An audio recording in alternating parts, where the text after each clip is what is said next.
Welcome back to the Max Out Show, where today I'm joined by one of the world's leading psychologists, Dr. Joan Rosenberg. As a best-selling author and a featured expert in several documentaries, Joan is a master at helping people build their self-confidence and increase their emotional resilience. And that's exactly what we'll talk about today. How to deal with unpleasant emotions, improve your confidence, and create a life that you love. So let's dive right in. I'm super excited to have you because I think it's just such a powerful concept. And I want to dive right in to this idea of emotional mastery. Sure. So for those of our listeners that haven't heard of that yet, can you share with us a little bit about what emotional mastery is and why it's so important to develop this skill? You know, think of the capacity to be emotional, to have emotional mastery as being able to be responsive as opposed to reactive to something. That you actually have this sense of yourself as kind of a confident being, and you feel kind of authentic on the inside, and you can make choices based on that. And I also like to think about that as always coming from a positive, kind, and well-intended place. So that somebody has emotional mastery is that they're kind of, again, we're not a choice that we feel or what we feel per se, but we're at choice at how we respond to that, how we manage that when we experience it, and then how we express it. So think of somebody they can manage their feelings well, and then they're also very much at choice in terms of how that gets expressed. Yeah, that's really such a powerful skill, because one of the challenges I see in so many people is they're simply unable to deal with their emotions, right? So they have these emotions rise up, right? Whether it's frustration, anger, sadness, depression, whatever it is, and they don't know how to deal with it. And then oftentimes what happens is they try to kind of avoid it, right? They hide from it. They sort of hide under, their covers of their bed and try to literally do anything to suppress it. So as if that would work, yes. Yeah, right. As if that would work, right? Yeah.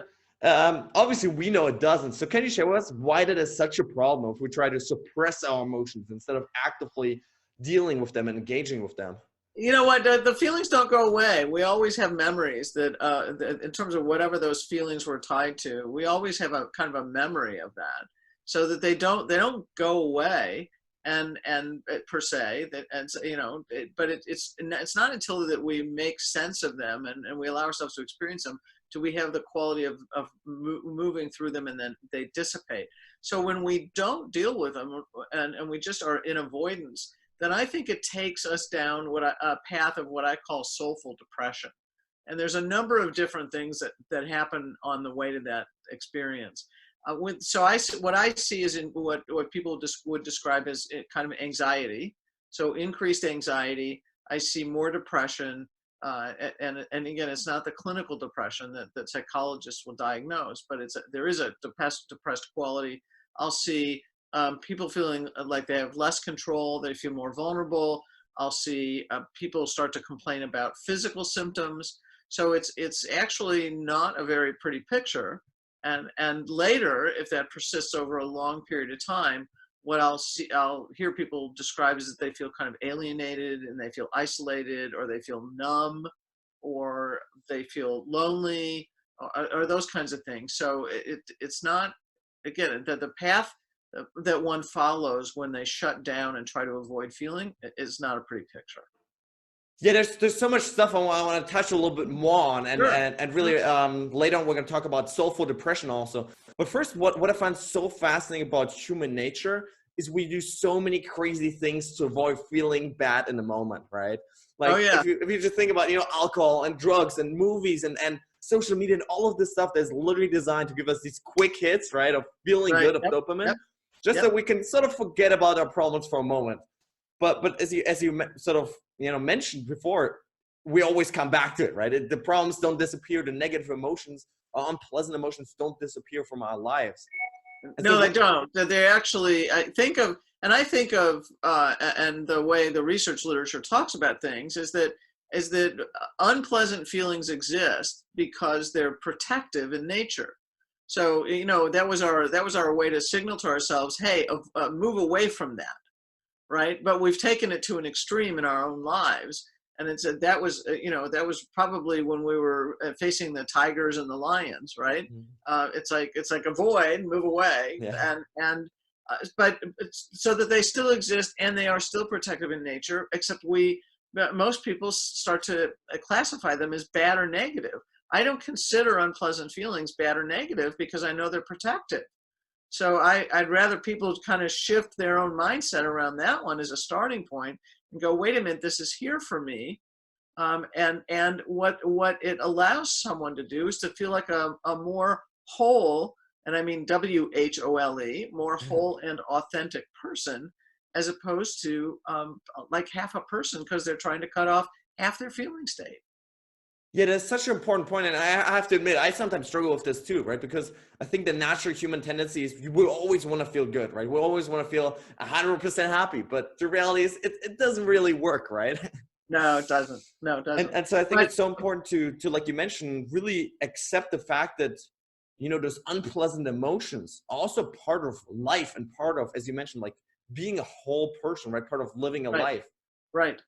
And in fact, when we try to cut off, I think that, again, that's when I see more anxiety.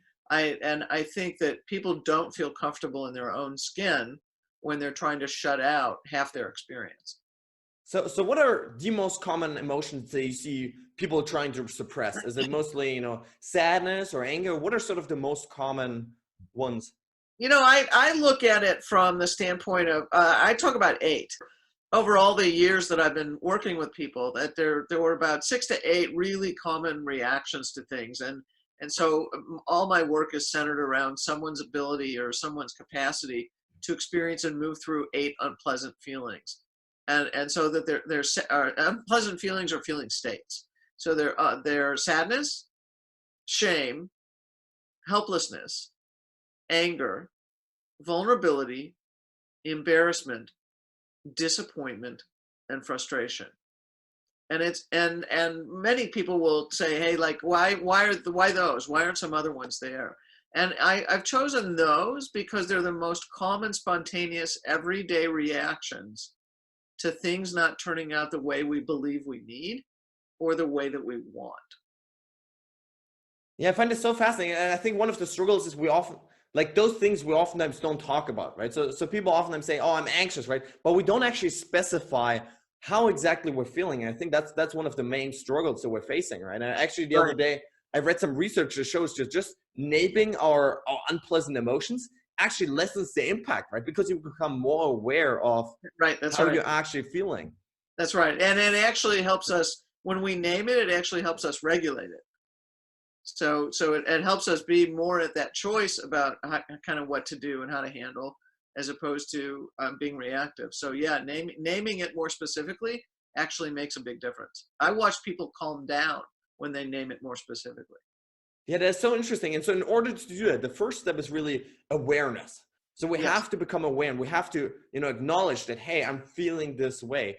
So how do you help people do that when, just kind of like, I just feel bad, right? That's sort of the usual thing. It's like, I feel bad, right? I wake up Monday morning, I go to work, I'm not feeling good, right? But like, how exactly do you really specify it and learn to really, put sort of a name on it?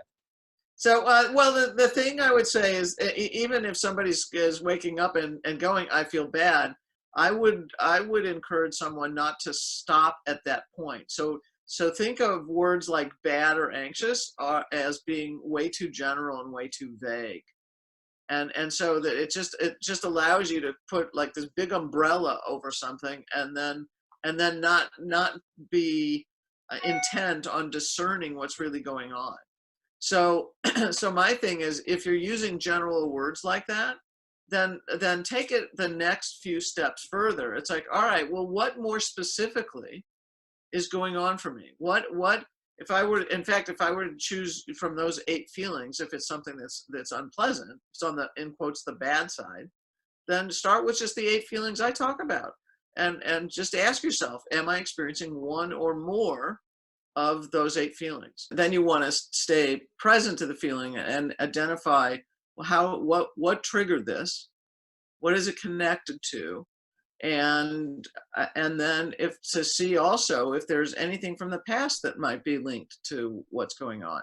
So is there something from the past that this also links up with? So we can so once we're aware of something, we can use questions to take ourselves deeper into the experience and see if we can make sense even more fully about what's going on.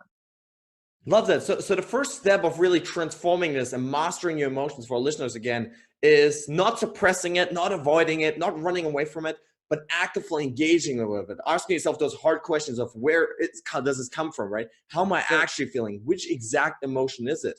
And then the second step is actually transforming that. And your colleagues have lovingly called this the Rosenberg Reset.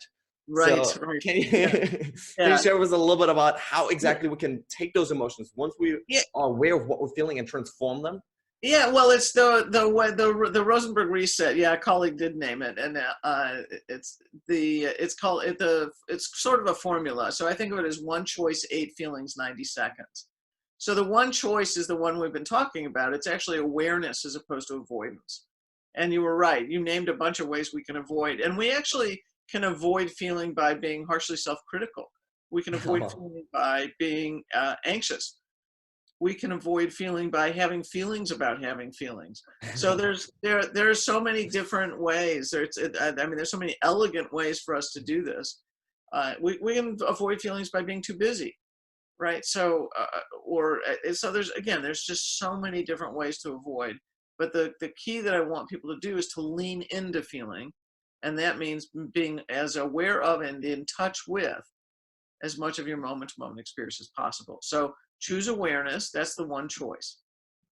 The second part of the 8 feelings, which I've named, and again, there's sadness, shame, helplessness, anger, vulnerability, embarrassment, disappointment, and frustration. It's just, they're common, they're everyday, spontaneous reactions to what's taking place.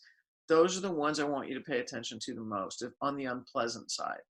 Most of us do pleasant feelings well, so I don't have to help people with that. And then the 90 seconds part of the formula, in terms of being able to help you stay present to feelings, is to understand that most of us experience emotional feelings through bodily sensation. So think about the heat at your face when you get embarrassed, right? And other people might see redness because you're flushing, but you might feel the heat of everything coming into your face. Or many people will describe sadness as kind of a downward experience in the middle of the chest, and then a little bit of pressure or something like that. So disappointment or sadness might be located that way. And people experience anger in a lot of different ways. They might have a tight jaw. They might get heat in their arms, heat at the back of the neck. I mean, again, the key that I want you to understand is that, and because I really wrestled with why unpleasant feelings were so hard to experience for people, it was understanding that it's because first we experience feeling through bodily sensation. And what dawned on me is that it's the bodily sensation we can't stand. That's why we don't want to move towards the unpleasant feeling. It's because we don't want to move toward the bodily sensation that helps us know what that feeling is. So that the other part of this then is to understand that feelings, the experience of a feeling is actually very short-lived. It's transient. And Dr. Jill Bolte Taylor likes to talk about it as being like an upward range of around 90 seconds. So we get this rush of biochemicals into our bloodstream. That's what activates those bodily sensations. And then the same biochemicals flush out of the bloodstream in roughly 90 seconds. So the key for handling feelings and allowing yourself to transform them, one, stay aware, understand it's just a few that you need to handle. And then the third is to understand the way to handle them is to ride one or more short-lived bodily sensation waves. And that's how you stay present to it. And then once you're present to it, then you can move into those deeper questions we were talking about a little bit ago. Wow, this is really such a fascinating thing. And I really want to highlight this point that you just made here about, what we can't stand is the bodily sensation, right? The bodily reaction that we have to the emotion, like right. that, fist clenching or that, chest kind of, right. feeling weird, right? That's usually how I also feel negative emotion. And it's so fascinating. And it rings so true, really. Yeah, no, for me, it was like a profound insight when I had it. It's like, oh, this is what's tripping people up. It's that they don't want to know the bodily sensation that helps them know what they're feeling emotionally. And that's what people are running away from. And if I could find a way to help people handle it, then they could move towards and lean into the feeling, and then their life would be so much more full. And it does. As soon as you start to lean into the feeling, and all you have to do really to stay present is to take deep breaths, just slow, deep breaths to stay present to what's going on. And that kind of holds you into the feeling so that you can then stay with it, and then it will dissipate. Because then you're doing the thinking elements around it to go, all right, what's going on? How come this came up? And sometimes we can figure it out, and most times we can, and other times we can't. That's all right. Then just let it pass. But that's that was really the key to helping people be able to stay present to the feeling and to lean into it as opposed to run away from it. Yeah, that's really such a fascinating thing. And so I just had the thought, and I'm really curious to hear your idea about it, because one of the theories that I have is that, like, athletes in general are really good at, or better, I guess, than the average population at managing their emotions. And so with the things that you just mentioned, do you think that could be part of because they're so used to, feeling physical pain and discomfort, that then also, the sort of physical discomfort that comes from negative or unpleasant emotions is also just more common? Do you think that could be? You know what, I would, that may be a piece of it, but I also can see where athletes shut down on their physical pain, right? That's In for order sure, to continue playing, you have to shut down on pain. Mm. So I don't, I don't know that I would say that that's the key to it. It may be at play because they have to be so aware of their body, and that might make a difference in terms of what they're doing with it. I actually think what they're doing on a mental or a cognitive level is probably where most of the action is.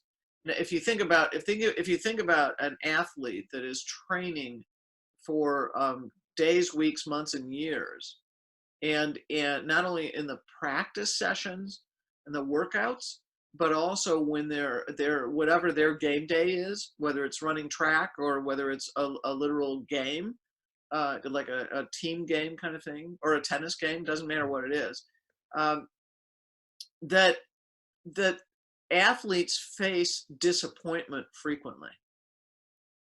Wow. And in order to be able to play at a high level, you've got to be willing and open to experiencing those losses and experiencing those disappointments, at taking them on the chin and moving on.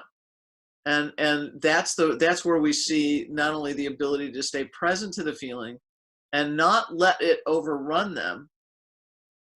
It doesn't become a permanent, oh, we're disappointed, now it's a permanent decision to not go forward in this. It's like, no, disappointment is part of the game. Yeah. Right. And so they have, the athletes have the ability to experience disappointment or sadness or frustration or helplessness, right? Any of those feelings I've talked about, and be able to continue to stay in the game no matter what.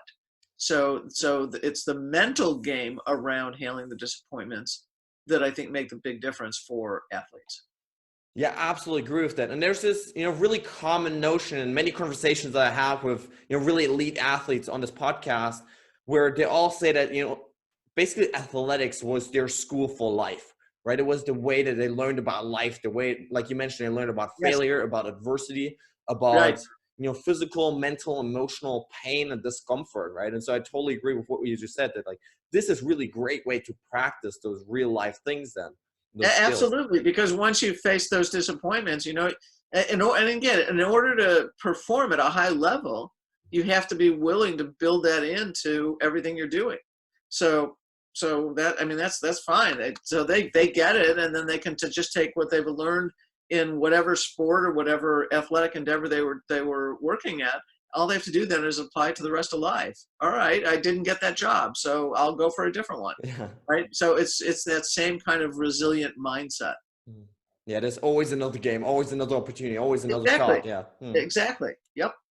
No, I love it. Now, one thing I've been literally dying to ask you is, one of the most common themes that have sort of emerged in my conversations with like elite athletes is using the dark side to motivate themselves, using, you know, those unpleasant emotions of maybe it's anger, maybe frustration, maybe even helplessness, Right. to instead of, you know, put themselves down, lift themselves up. And so I'm going to give you an example. So what I started doing actually is I started writing this list with, you know, sort of all the people that want to see me fail in life, right?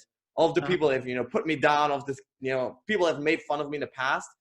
Because in those moments when, you know, I'm tired and when, you know, I wake up before 4 a.m. and like, I just literally just want to stay in bed, right? And I look at a list, I'm like, I've got to do this now, right? I've got to prove them wrong. In these like short and intense spurts and or moments of life.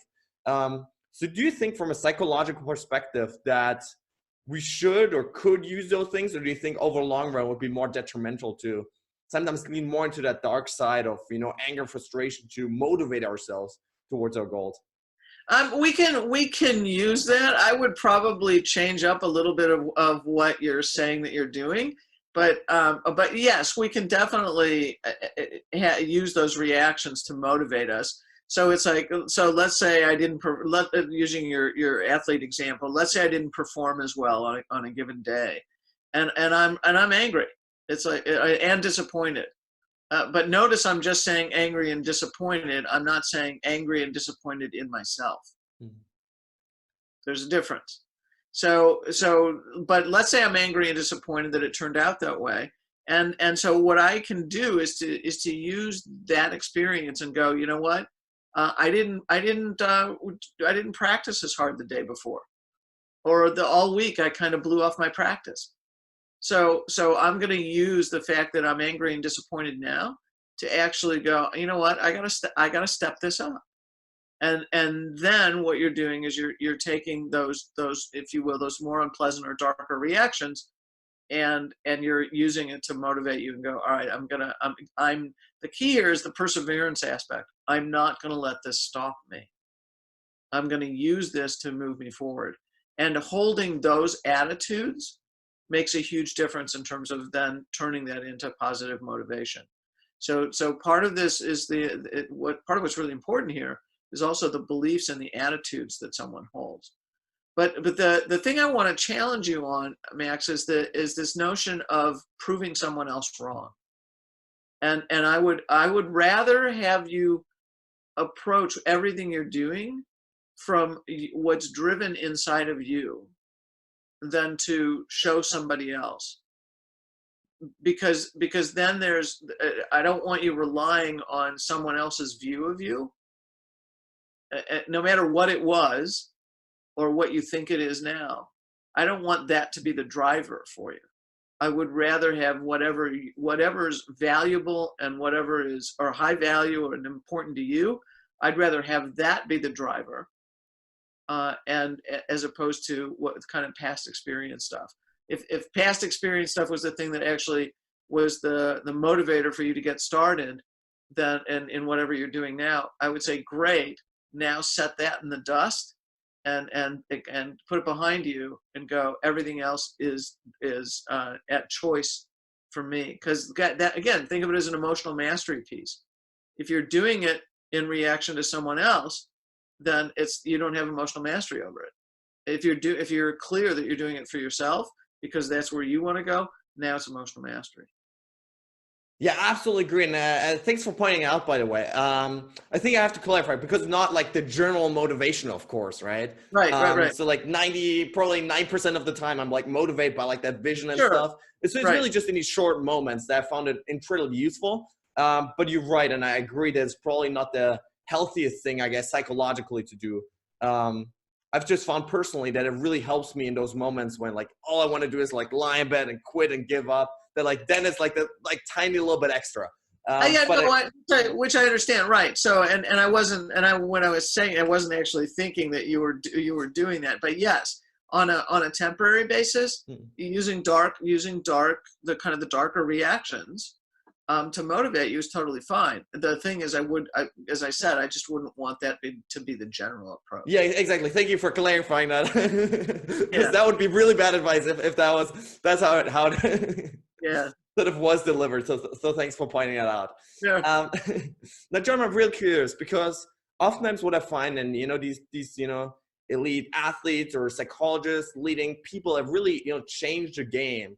Is oftentimes they come from a place where at some point in the past they struggled, they had some pain and difficulties with certain Sure. skills, and Yep. then learned to master sort of as an adaptation response.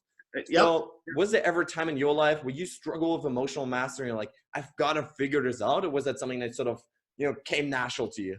Oh no, no, of course. In the end of the book, the 90 seconds book where all this is contained, at the end of the book, I talk about our wounds oftentimes being the portal or the entry into what we're destined to be. Right. So yeah, I started out from a difficult place. When I was young, I was super shy, and I was, I like to say kind of exquisitely shy and exquisitely sensitive. And I especially never wanted to admit to the second one, but the truth was I was probably exquisitely sensitive. And I felt really different and from my peers, felt like I didn't fit in, which I know is a common experience for many.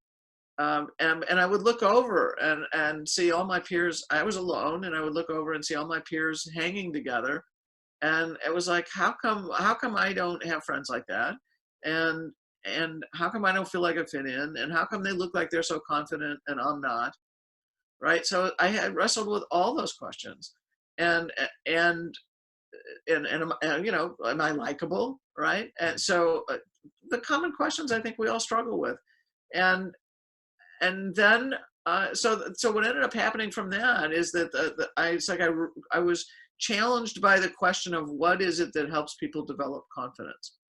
Wow. And so that kind of percolated from very young. Probably when I was really young, it wasn't conscious, but as I got older, it became very conscious to me that I was like, I got to figure this out, because I don't like the experience that I'm having. So that talk about kind of dark reactions, but it became an internal motivator. It's like, I got to figure this out. I don't want to live my life this way. And so that was kind of the question one. And then later professionally, the second thing that was motivating for me was asking the question, because what I was noticing is that difficult feelings, unpleasant feelings, were really hard for people to tolerate. And it's like, what makes that so hard for people? And of course, that was part of my early life as well. It's like I had a hard time dealing with unpleasant feelings because I was not in a good state for a while. I gotten bullied. Had those experiences too. So across much of my early life. So it's like I had to answer both those questions. It turns out, though, that the answer to the second question about what makes it so hard to deal with unpleasant feelings answered the first question for me. Wow. So it's unpleasant. The ability or the capacity to deal with unpleasant feelings is the foundation of confidence. Wow, that's so interesting. I really want to dive deeper into that. But first of all, I think it's such a fascinating idea that basically oftentimes the way that we even find our mission sort of in life is by tackling exactly those things that in the past were holding us back, right? In the past were pulling us down, and we're struggling with those disappointments and failures. And that then we decide, hey, now I got to master this. And then once you master it, once you learn it in your whole life, you want to share it, right? Because you realize how powerful it really is. Right. So I love that story. Thanks for sharing that. You bet. So you already, touched on confidence before, and you said, emotions or learn to deal with negative or unpleasant emotions is sort of the foundation of confidence. Yes. So what are sort of the layers above that? How can we, for someone in high school and college right now that maybe is going through the exact same stuff, how can we sort of put the layers of confidence on top of that? Such a great question. Such a great question. The first thing is to understand that confidence is an inside job. Confidence, we can be told we're good, and when we're being cared for as we are initially growing up.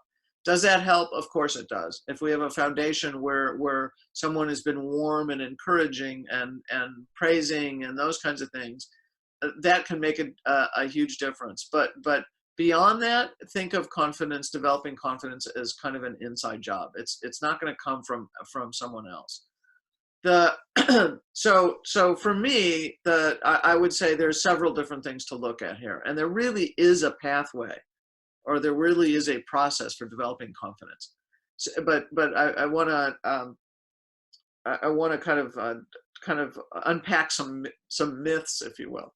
So along the way as I talk about this. So the first thing is to understand that what I said a moment ago, that the capacity to deal with unpleasant feelings is the foundation. And my definition of confidence is that it's the deep sense, kind of so deep within your bones, the deep sense that you can handle the emotional outcome. And those are the most two key words, the emotional outcome of whatever you face or whatever you pursue. Wow. So the deep sense that you can handle the emotional outcome of whatever you face or whatever you pursue. That's my definition of confidence. So we've already talked. So how do you handle the feelings, the unpleasant feelings? We've already talked about that. That's one choice, 8 feelings, 90 seconds. You want to lean into, you want to be aware of and in touch with and lean into as much of your moment-to-moment experience as possible. And then you ride one or more short-lived bodily sensation waves to stay present to the feeling. And then, like I said, you can dig into it further. So that's the first thing. That's the foundational piece.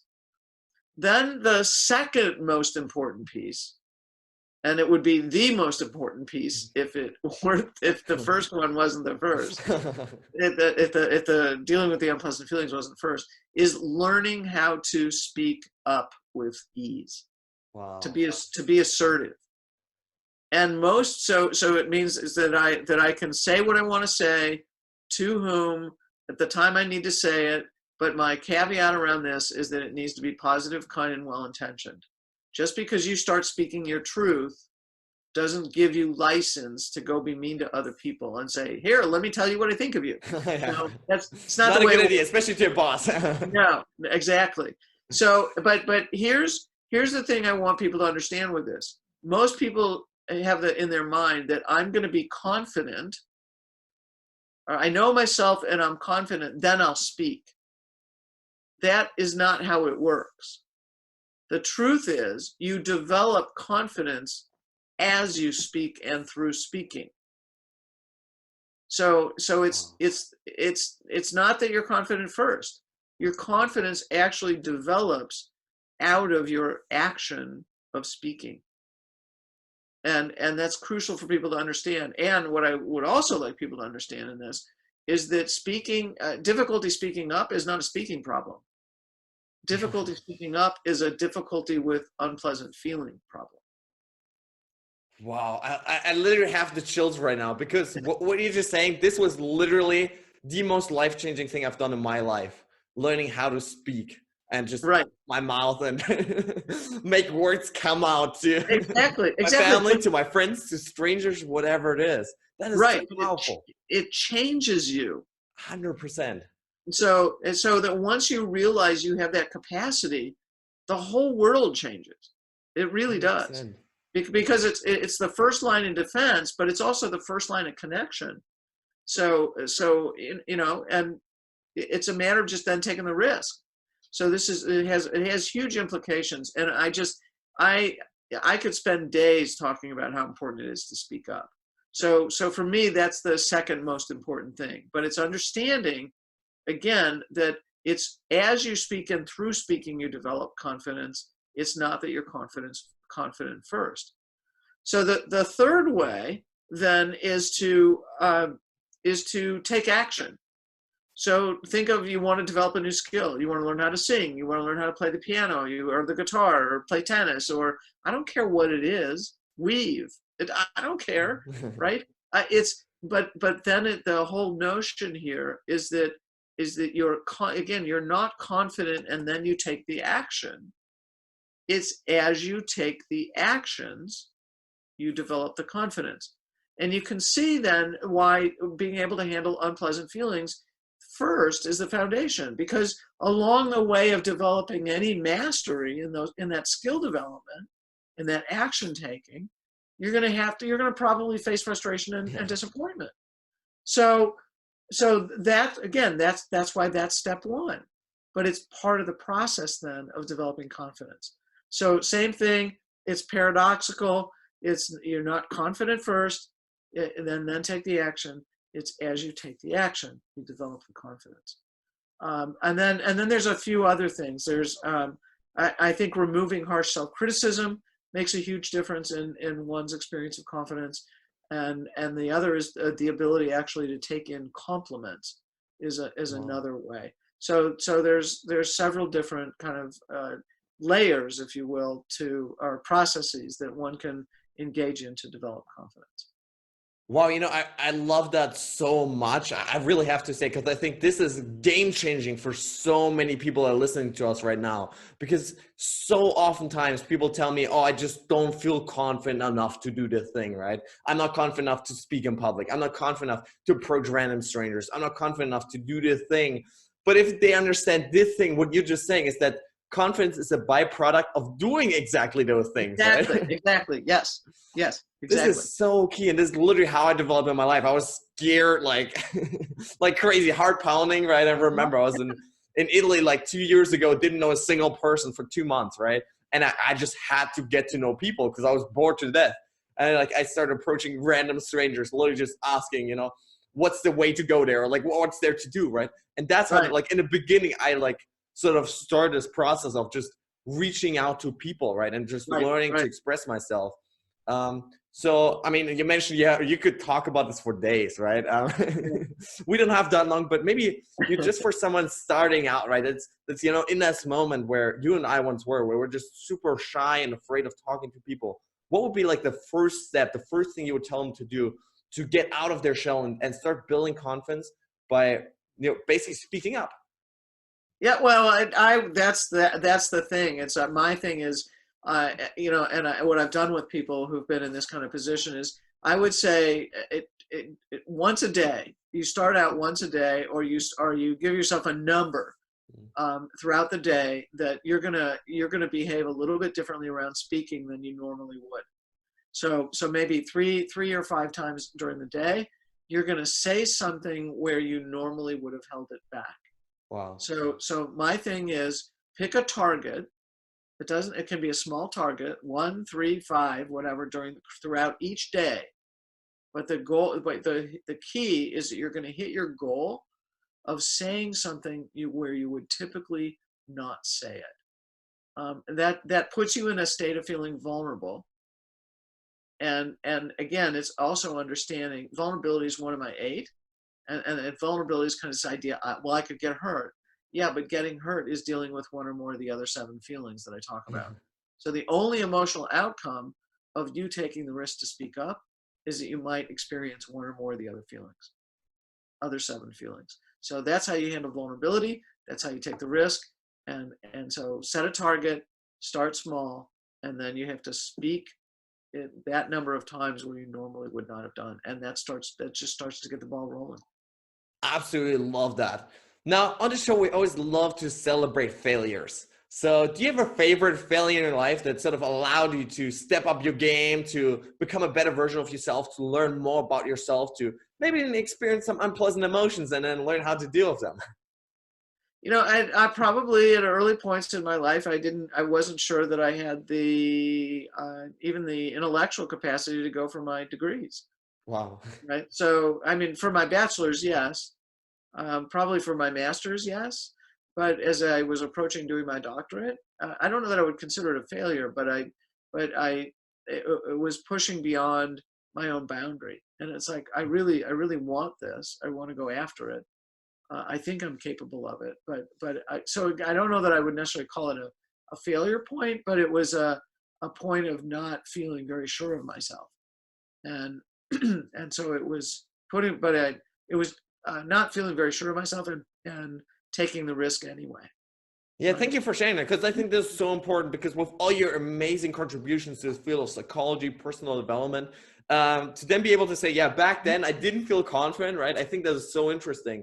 And for many of our listeners, there may be students right now, right? Maybe in your bachelor's or master's, maybe PhD, and you don't feel confident, to just hear that, like, even someone accomplished as you can, say this looking backward, I think is going to give a lot of hope. So absolutely. No. And again, it's the key is just being willing to take the risk. If something's important enough to you, and despite what anybody else is saying about it, if it's important enough to you, go after it. Absolutely love that. Now, what brings you personally the most happiness in life? Well, deep connections with people. Yes. Deep connections with people. I feel very grateful for and blessed by how things are unfolding and by the opportunities that I've been able to have. But the thing that brings me the greatest joy is connecting with others and being able to just enjoy their company, deep conversations, lots of laughter, lots of love. That's what brings me the most satisfaction. Absolutely love that. Yeah. Now, we talked about a lot of different ideas, strategies, tools today. But if you were to sort of give our listeners one piece of homework that they absolutely have to start applying to their lives to really change how they view the world and their lives, what would that one thing be? You know what? I'm going to switch it up. Normally, I would say to be able to experience and move through those unpleasant feelings, and that really is the bottom line answer. But I think what's more important is, or I'm going to say is equally as important to that, is I want people to stop being harshly self-critical. Wow. Because the harsh self-criticism is exponentially damaging to people. So it's not, so feeling unpleasant feelings is not equivalent to what one does to oneself when someone's harshly self-critical. And so I said that being able to experience and move through unpleasant feelings is like equals a 1, and that I think of harsh self-criticism as equaling 100. Right. Wow. It's I mean, it's expensive. I don't even, it goes well beyond that. Yeah. And so the one thing that I would change is, and the other, so the thing around this is to have people understand that in my world, harsh self-criticism is a distraction from the unpleasant feelings, the 8 unpleasant feelings. So Wow. So we're actually doing something worse to ourselves by avoiding that? Is that way worse? Wow. Exponentially worse. It just takes us down a dark spiral, and makes things considerably worse in one's life. So again, the foundational piece, be able to deal with unpleasant feelings, but the thing that I'm going to really highlight in terms of the answer to your question, the more specific answer to your question, it's really stopping the negative self-talk and the harsh self-criticism. It's got to end because of how exponentially damaging it is to the person. Yeah, I totally didn't expect that answer. And so of course there's lots of layers, I guess, to this. But if you were just to share maybe one little intro thought or idea for how exactly we can sort of stop to be so harsh to ourselves, would there be one piece of advice that you could share with people? Yeah, can I do I have time to give you a quick example? I'd love that. All the time in the world. I was doing an interview with somebody, and I was like in the setting that we're in right now, and I could hear him, but he couldn't hear me. And I'm watching him sitting on the other side, and he's fumbling with all these chords. He's looking down. He's just all over the place. And this is how quickly it happens. So what I heard come out of his mouth was, "I'm so embarrassed." Wow. Right. Common reaction, makes sense, right? And then what immediately followed was, "I'm so stupid. I'm such an idiot." Ooh. Right? Now, I'm cool on the other side. Just right? It is whatever it is. So what? Technical difficulties. Who cares? I'm not judging it. But you can hear just how quickly he went from an unpleasant feeling state, "I'm embarrassed. I'm so embarrassed," to "I'm such an idiot. I'm so stupid." And so I just want people to get that's how quickly it happens, and how easily it happens. But the embarrassment is not damaging. Those second 2 comments, damaging. Yeah. So we make it much, much worse. Much, much worse. So the most important thing someone can do is to notice when you're using that kind of language, and then stop yourself and try to kind of reverse course and go, all right, what unpleasant feeling or feelings were going on that felt hard for me to bear to think about or to know. And that's how you start to practice stopping it, so that you're redirecting, and just understand that harsh self-criticism is a thought hijack of unpleasant feelings. Yeah, and it sounds like there's lots of practice involved also, right? And learning to constantly catch yourself anytime you're saying those things to yourself, right? Yeah. And be like, no, actually, I remember this interview and I said, right, I shouldn't do that. Exactly. Yes. Yeah. So that would be my best recommendation. Absolutely love that. Thanks for sharing. Now, before I ask my final question, what's your favorite way to connect with listeners online? Any websites, social media platforms, whatever it is? Yeah, no, I'd love it. Well, my website is drjoanrosenberg.com. In fact, people want to get, there's some elements of what we're talking about that are offered as a gift. So if they want to go to also to drjoanrosenberg.com /gift, then they can download some stuff. The other is, I'm on social media. I'm on Facebook. There's a Facebook group called Love My Life. If they want to be part of that, it's all about kind of this whole approach that's outlined in my book, 90 Seconds to a Life You Love. And so that I'm on Instagram, Dr. Joan Rosenberg, LinkedIn, pretty much is under that handle, Dr. Joan Rosenberg. So it's Facebook, LinkedIn, Instagram, and there's 2 TED Talks that I did. Those are out, countless interviews. So I can be found, and if they want to contact. Now, final question. What does mental mastery mean to you? Probably right up your alley. You're at choice with what you think about and how you think it, meaning the patterns of thinking. And mental mastery, in my mind, would be it's understanding that you are at choice with those 2 things, because we have the capacity to control what and how we think. We're in charge of that to some degree, and to a large degree. And the other part of mental mastery would be holding the kind of attitudes and beliefs that move your life forward in a positive, kind, and well-intentioned way. All right, guys, that's it for today. I really hope you enjoyed this episode. I hope you gained some valuable ideas, tips, tools, tricks, mindsets, belief systems that will hopefully inspire you to take your life to the next level. At the end of the day, guys, it's all about application. The only thing that's going to set you apart tomorrow from where you are today is how much action you take with those ideas that you gained.